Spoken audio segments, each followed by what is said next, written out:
Welcome back friends. इस video के माध्यम से हम लोग जानेंगे कि क्या बॉडी में जो नॉर्मल चीज़ें होती हैं वो कितने रेंज पर रहनी चाहिए।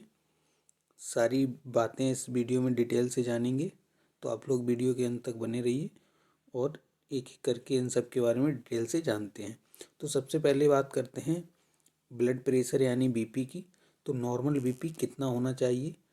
नॉर्मल रेंज जो है बीपी की 120/80 mmHg होता है। इसमें 120 जो है ऊपर वाला, इसको बोलते हैं सिस्टोलिक ब्लड प्रेशर, और इसके बाद जो आता है 80, उसको बोलते हैं डायस्टोलिक ब्लड प्रेशर। इसको दोस्तों mmHg में जो है वो मेजर किया जाता है, मिलीमीटर ऑफ मरकरी। इसकी जो फुल फॉर्म है वो है मिलीमीटर ऑफ मरकरी, और इसको नापने के लिए स्फिग्मोमैनोमीटर का इस्तेमाल किया जाता है।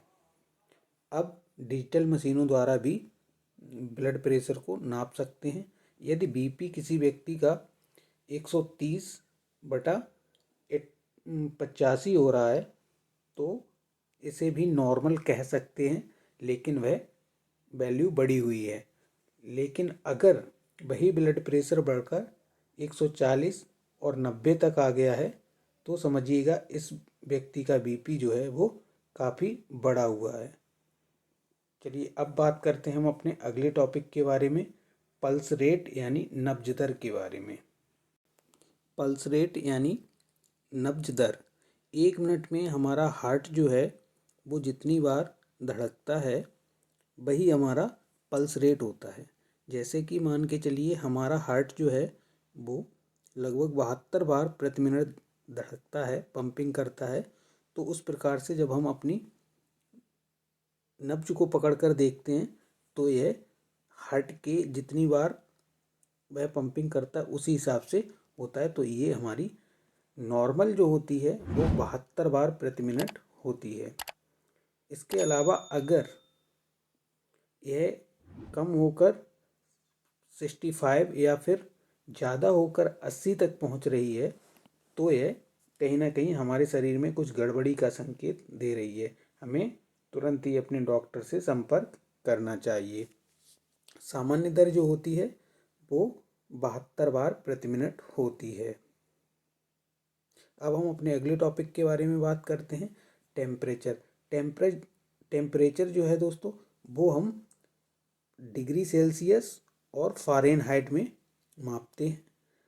मानव शरीर का सामान्य तापमान जो है वो फ़ारेनहाइट में 98.6 डिग्री फ़ारेनहाइट होता है और सेल्सियस में 37 डिग्री सेल्सियस होता है। इसको हम थर्मामीटर के द्वारा मेजर करते हैं। और अगर टेम्परेचर जो है वो 100 या 100 से कुछ प्लस में है तो हम इसको नॉर्मल फीवर मानते हैं।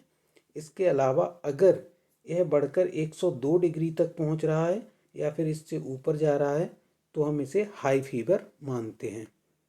अब हम बात करते हैं दोस्तों ब्लड शुगर के बारे में। तो ब्लड शुगर जो है वो 2 प्रकार से नापा जाता है।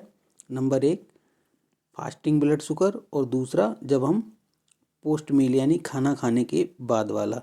तो जो फास्टिंग वाला होता है उसमें हमारी नॉर्मल रेंज जो होती है वो मिलीग्राम पर डेसीलीटर में 70 से 100 होनी चाहिए। 70 से 100 के बीच में होनी चाहिए, तब हम उसे मानते हैं नॉर्मल में है।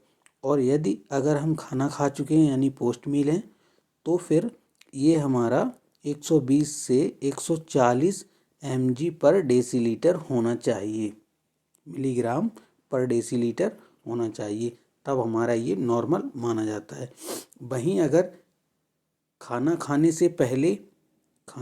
से पहले अगर आपका ब्लड शुगर लेवल जो है वो 100 to 25 अगर होता है तो समझ लीजिए आप प्री डायबिटिक का शिकार हो चुके हैं और आपको अपने परहेज में ध्यान रखना चाहिए। अगला टॉपिक है हमारा ऑक्सीजन स्तर। इसको SpO2 में नापते हैं और इसका जो मेज़र होता है वो पल्स ऑक्सीमीटर की सहायता से किया जाता है।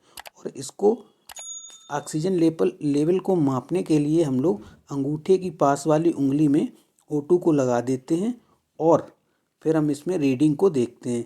इसकी नॉर्मल रेंज जो होती है वो 94 मानी जाती है, एकदम सही। और इससे अगर थोड़ा बहुत ऊपर नीचे है तो उससे कोई फ़र्क नहीं पड़ता है। यदि ये रेंज कम होकर 85 हो जाती है या फिर बढ़कर 100 से अधिक हो जाती है तो कहीं ना कहीं हमारे शरीर में किसी प्रकार से कोई दिक्कत है और हमें सांस लेने में काफ़ी दिक्कत होगी और हमारे शरीर को कमजोरी महसूस होगी। ऑक्सीजन क्या होती है दोस्तों?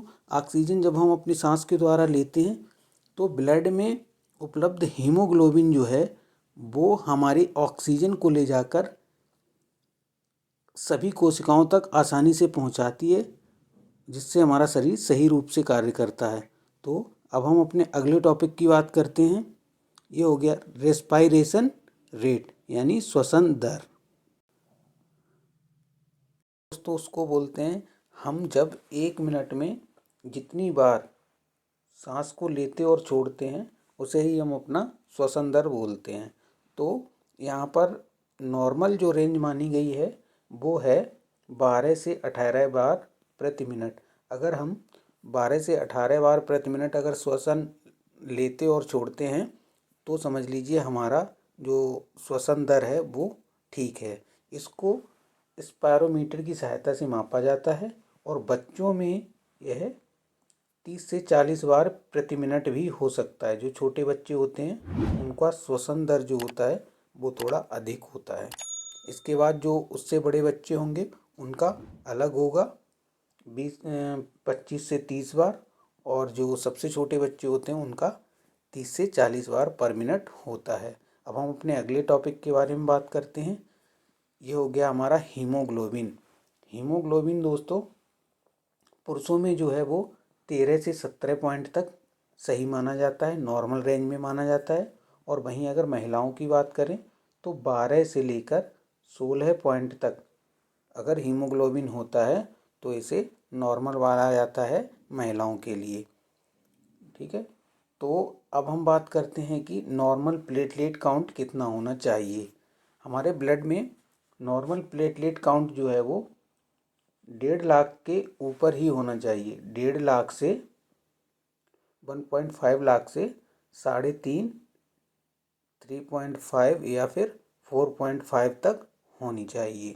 अगर यही घटकर 1.5 के नीचे आता है तब हमारे शरीर में किसी न किसी प्रकार की व्याधि हो सकती है। हमें अपने डॉक्टर को तुरंत ही दिखाना चाहिए।